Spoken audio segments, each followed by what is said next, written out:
Alright, so Shalom, giving all honor, praises, and glory to Yahweh, Bahashim, Yahweh Shai, Bahashim, Bachah, Quadash, Barakatah Yahweh, Bahashim, Yahweh Shai, Barakatah Yasha'Allah, Barakatah Yahweh, Ka'Allah, Ka'Allah, Shalom, Shalom, Halawayah, Halawayah. I'm going to give double honors to the apostles and the elders of every millstone who teach and were well, who are overseeing the construction of the tabernacle of David, a more perfect tabernacle.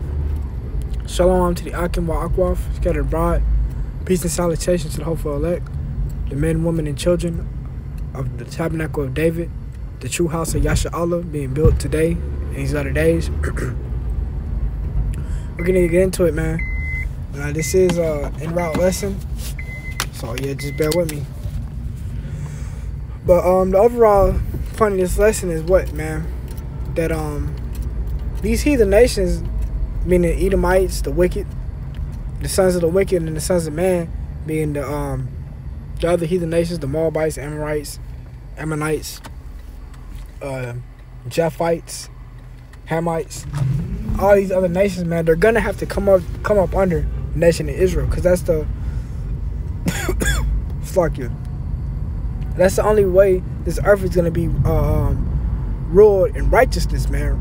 That's the only way this planet is gonna flourish, man. Because when you think about it, how about Shema Shai has a fair and just power? He gave all these other nations their time to shine, their time to add something to the world, their time to basically be at the top, man. And they blew it, man. When you look at some of the let's just get into the scriptures, man, and I'll make a point later on.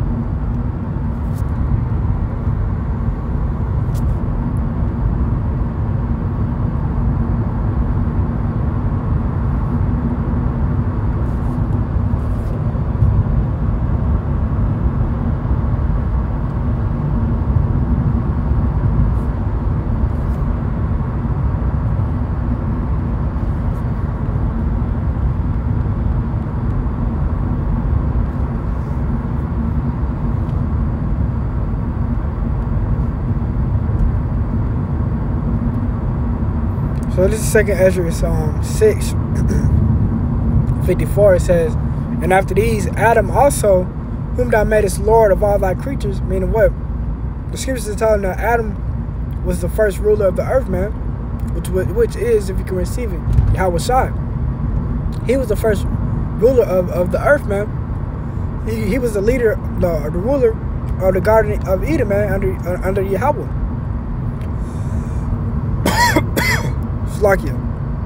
It says, of him come y'all, and the people also whom thou hast chosen. Now who's the chosen of the Lord, man? The Israelites. It says, all this have I spoken before thee, O Lord, because thou madest the world for our sakes, man.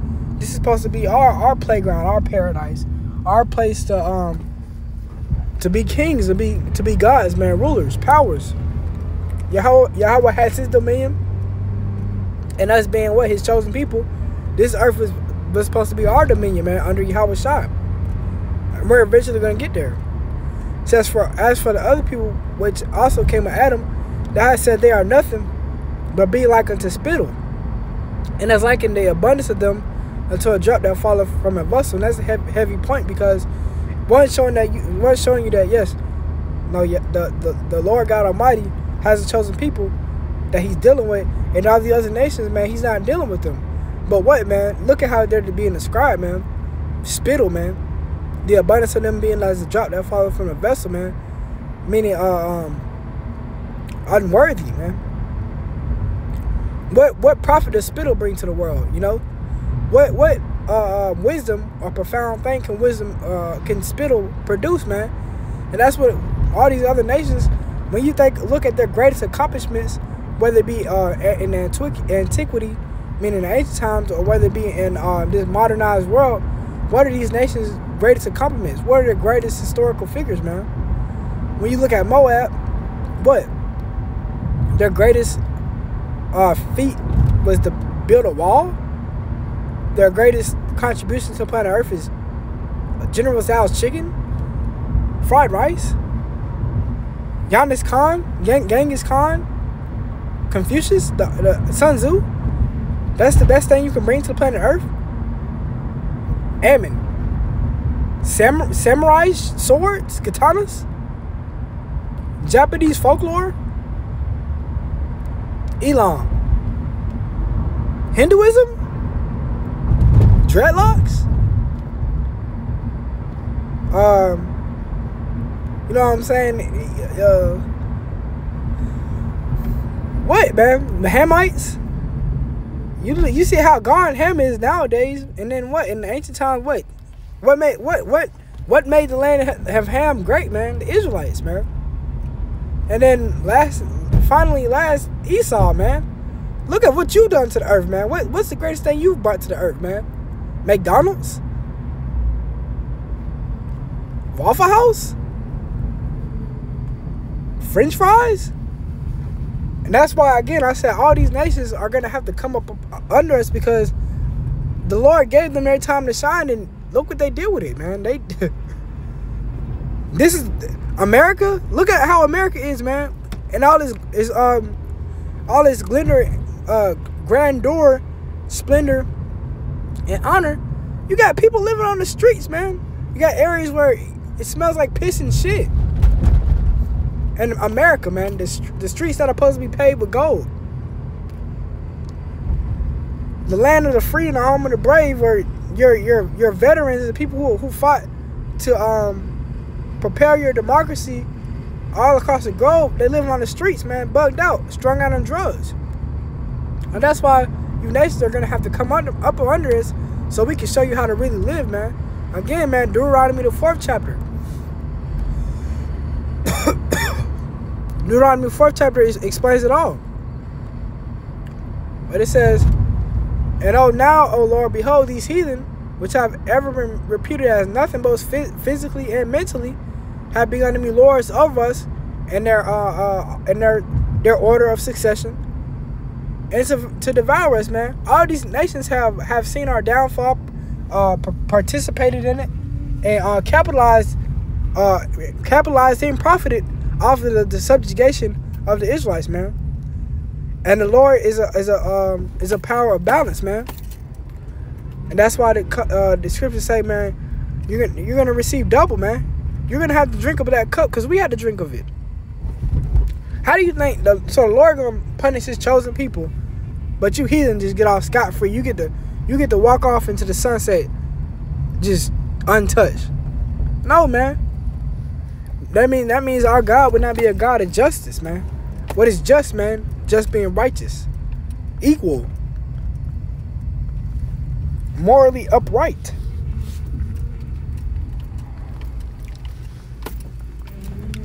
It says, but we thy people, whom thou hast called thy firstborn, thy only begotten, and thy fervent lover, are given into our hands. It said, if the world not be made for our sakes, why do we not possess an inheritance with this world? How long shall this endure? Because why? At that time, the world was beginning to become increasingly wicked, man. It was becoming increasingly wicked, into the point where what? We are at the point now where Yahweh Shema Shah has to purify it. Then we can enjoy the world and really how it's supposed to be. Once it's all cleansed, made perfect, when all this wickedness is put to an end, man.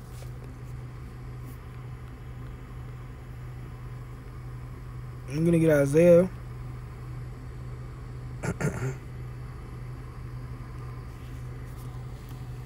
Isaiah 2:2 says, the word that Isaiah the son of Amos saw concerning Judah and Jerusalem, man. And it shall come to pass in the last days that the mountain of Yahweh's house, meaning what? The government of the Israelites shall be established in the top of the mountains, meaning what? It shall be exalted above the hills, man. Put upon a pedestal, man. We're gonna be ruling class. They're gonna be second and third, but not even. They're gonna be third and fourth class citizens, man. You heathen nations are gonna come up under us, because that's the way it has to be. And all nations shall flow to it, and many people shall go and say, come ye, and let us go to the mountain of Yahweh, to the house of the power of Jacob. And he will teach us of his ways, and we walk in his paths. For our Zion shall go forth the law and the word of Yahweh from Jerusalem.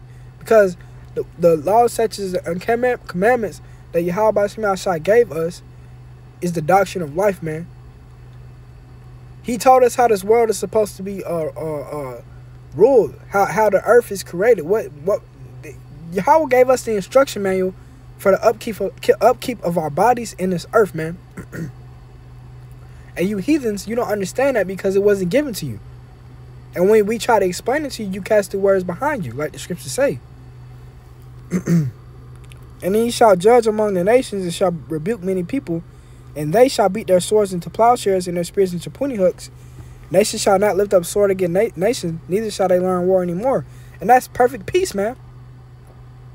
There's not going to be any stealing, people going to war, nuclear warfare, living in constant fear of communism and all this other bullshit, man. All these boogeymen. There's not going to be that in the kingdom of heaven, man. It's going to be either follow Yahweh Shema or get put to death, man. Come up under the teachings of the Israelites or be put to death.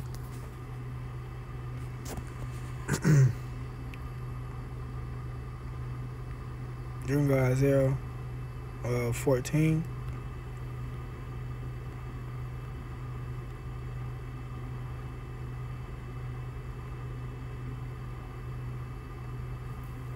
So this is Isaiah 14 and 7. It says the whole... Well, I got to start at 5. Isaiah 14 and 5. Yahweh have broken the staff of the wicked and the scepter of the rulers, man. Meaning what? Taking them out of power, man. He's taking you heathen out of power and establish what? The scriptures say in the book of Sirach. Let's get it. I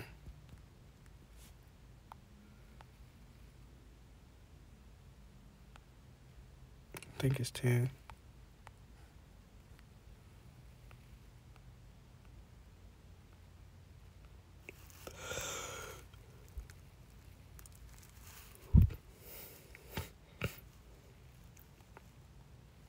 This is Ecclesiasticus of the book of Sirach, chapter 10, verse 4. The power of the earth is in the hand of the Lord, and in due time he will set over it one that is profitable. Meaning what? Yahweh Shai, and then us in our order, man, the 144,000 in their particular order. Verse 6, because of unrighteous dealings, injuries, and riches gotten by deceit, the kingdom is translated from one people to another. And that's the crazy thing, because that's all you Edomites have done, man. Robbed, steal, and killed the entire earth, man. You have pillaged the entire earth, man.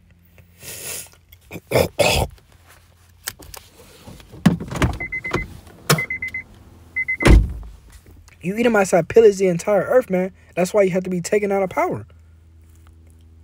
Isaiah 14 and 5, Yahweh have broken the staff of the wicked and the scepter of the rulers. He who smote the people in wrath with a continual stroke, he that ruled the nations in anger is persecuted and none hindereth. The whole earth is at rest and is quiet. They break forth into singing, man. This is what's going to happen after Yahweh Shema Shai takes you heathen out of rulership power. After he destroys your kingdom, the whole earth is going to be at rest, man. Yeah, the first trees rejoice at thee, and the cedars of Lebanon saying, since thou art laid down, no fellas come up against us, man. There's not going to be any deforestation, man, on a high level that you people do it, man. It's not going to be just chopping down trees just to have fun, man. Just to make some damn mass-produced maple syrup and rubber bands and shit like that.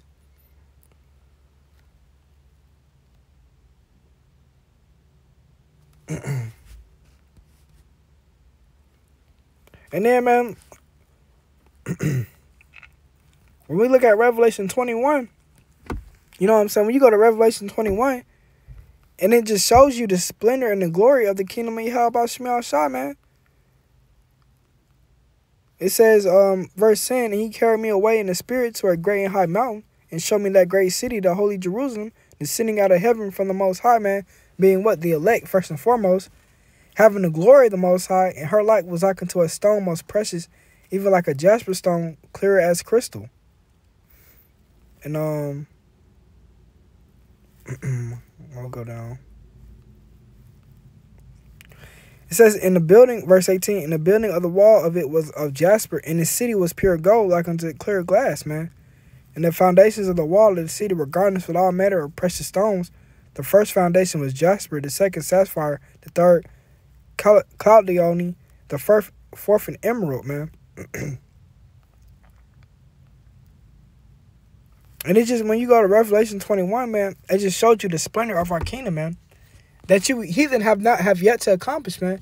Even your 7 great wonders of the world, man, will not compare to the kingdom of heaven.